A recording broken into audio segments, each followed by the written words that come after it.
I'm Heath Lambert, and you're listening to Marked by Grace, a podcast applying the grace of Jesus to all of life.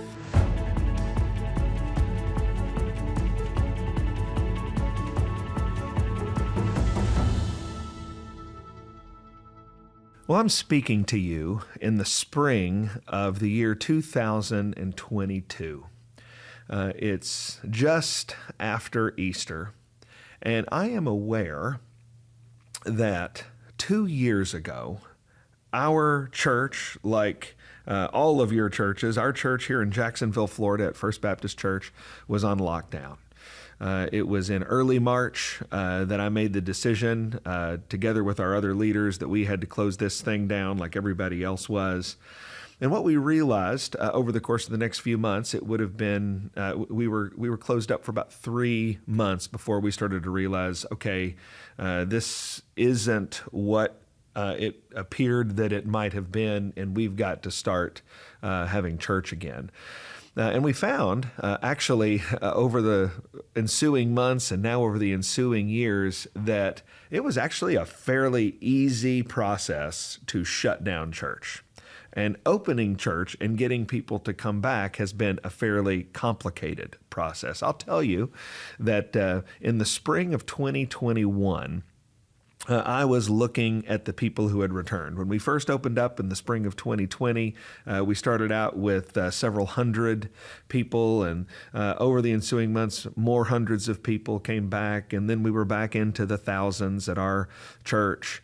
But we didn't have everybody back, and we knew it. And I thought by the spring of 2021, as I was looking around, we'd been back open a year, and I just said, you know what? I think the people that were coming back have come back. And I was wrong about that. Every month, I talk to people who've said, hey, we're back for the first time since March of 2020. Just in the last week, I talked to 3 families at our church, again here in Jacksonville, Florida, who said to me, hey, this is our first Sunday back and we're happy to be here. We've been watching on the live stream. We've been listening to the podcasts. We've been engaging from our house, but we haven't been here. And oh my goodness, we're so happy to be back. The joy in people's voices and on their faces when they say they've come back is really a wonderful reality. I want to tell you about 2 experiences that I had during the lockdown and following it that really helped me understand the value of church. I'm a pastor, I'm a Christian. Of course, I know the value of church, but I experienced and felt the weight of the value of church and being together in church in a couple of different ways. First was during the lockdown. Even though we weren't having people come to our church, we would still meet, me and the worship team and the worship staff and the media and communications team. We would still show up at our campus, and we would play the music into the camera, and I would get up and I would preach into the camera. And I will tell you that I hated it. I mean, I really hated it. I was thankful for an opportunity to preach. I was thankful for an opportunity to serve our church when they couldn't get together. But I tell you, I realized I did not become a preacher so that I could stare into a camera. I love to see the faces of people. I love to interact with people. Standing in the sanctuary while our wonderful worship team led in music, they sounded great, but it was not right when you couldn't hear the voices in the room. I really didn't like it. And I was so thankful the first Sunday we opened up and we had several hundred people, and all of a sudden there were faces and there were voices and we were shaking hands and hugging and all the rest.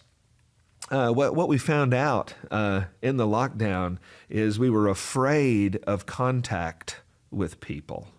And we discovered that there is a greater danger of no contact with people. That was my first experience. And then another experience was when I was on lockdown.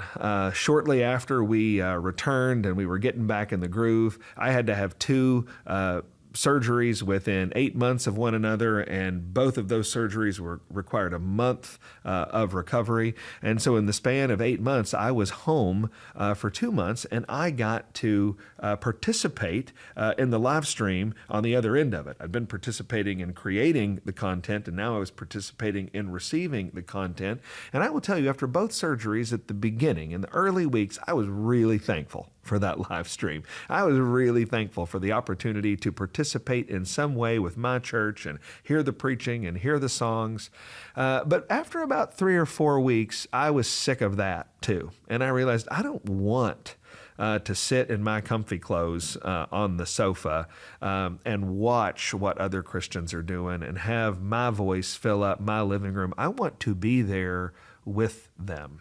Again, I found that we really need to be together. And that's why I'm talking to you about why you need to be at church. You need to be at church because really it's better to be together. It's better to be together. Here's who I'm talking to. I'm talking to you if you are still at home. If you're still at home, if you're still biding your time, maybe you're not worried about getting sick anymore. Maybe you just got into the habit. You just got into the habit of wearing your PJs and eating donuts and drinking coffee or taking a walk. Maybe your online attendance is even spotty now. And I'm speaking to you to encourage you to come. I'm not speaking to you if you're at home because you have to be. There are real medical challenges. There are real logistical challenges that keep people who want to be at church away from church. I'm not talking to you. I don't want you to feel any kind of guilt. The reason we have this technology and should be thankful for the technology is to serve people like you. But I'm talking to you if you are at home because you want to be. I'm talking to you if you're at home because you've gotten in a habit. I'm talking to you maybe if you know you should be at church and it wasn't COVID that drove you away, but maybe something that happened a decade ago. I'm also talking to you if you come to church, but you're thinking about, I don't know, it seems kind of a drag and I could use some free time on Sunday morning. I want to say to you that you need to be at church. It's better to be together. Your life is going to be better when you get together with other Christians. In Hebrews chapter 10, verse 25, this is sort of the classic passage on this. There's a command from the author of Hebrews, and it says, not to neglect to meet together, as is the habit of some. Some of you are in the habit of not meeting together.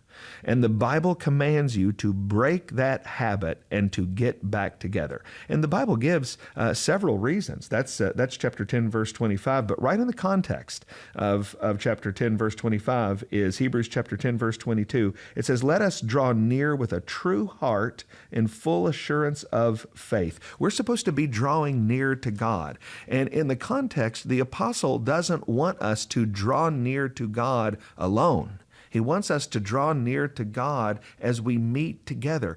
I need to hear your voice in the scripture reading. You need to hear my voice. We need to be able to look around at one another and hear the words spoken from our mouths, to see each other speaking those words. We need to draw near to the Lord, but we need to do it together, not forsaking the meeting of ourselves together. In verse 23, it goes on. It says, let us hold fast the confession of our hope without wavering. Listen, this world pulls us away from faithfulness. This world pulls us away from Jesus. You need to get with other Christians. The Bible says you're supposed to hold fast your confession, not alone, but as you meet together. We need to hold one another accountable. We need to encourage one another in the faith. And that actually gets to verse 24. It says, let us consider how to stir up one another to love and good works. Listen. Life's hard. And as we live it, I need you and you need me. I need to talk to you in the hallway. I need to pull you aside and sit you in the back and hear what you have to say to me about how I can be a more faithful Christian, about how I can be a more joyful follower of Christ. We need one another. And in verse 25, it says, not neglecting to meet together, as is the habit of some, but encouraging one another. We need encouragement. We need one another. We're not designed to live our lives with a screen glowing in our face. We're designed to live our lives hugging one another. Yes, hugging one another and shaking hands and praying for one another and patting each other on the back and lifting our hands together and asking people to scoot over in the pew and asking if we can add a chair at the table. We need this. It is good for you. I want to say to you, whether you're spotty in your church attendance, whether you're wondering about your church attendance, whether you haven't been to church in a decade for whatever reason, or whether you haven't been to church because of COVID, I'm saying to you, you need to be at church. You need to make this decision. Sunday is for the Lord. Sunday morning at the very least. I hope you'll come on Sunday night. I hope you come on Wednesday night. I hope you go to church whenever you can. But at a bare minimum, Sunday morning has to be a time when you and your family say, that's just for church. We're going to give that time to the Lord. If there are scheduling conflicts, we're going to schedule around them. Our family, we don't do things that interrupt our church attendance. When I'm on vacation, we go to church. When there are events in our kids' lives, we skip them for church. I could count on one hand in the last few years that we have missed church, and it's been for like big reasons, like we're sick and we can't go. Your family needs to make the decision. You need to make the decision that on Sunday, I'm going to get up and I'm going to go to church. Not because I have to, although it is a command, but because I want to. The command is there because God knows what we need. God is a gracious and kind God. He wants you to draw near. He wants you to hold fast to your confession. He wants you to encourage and be encouraged, and He knows you can't do it on your own, but you need to be together. So you need to be at church, and why not start this Sunday?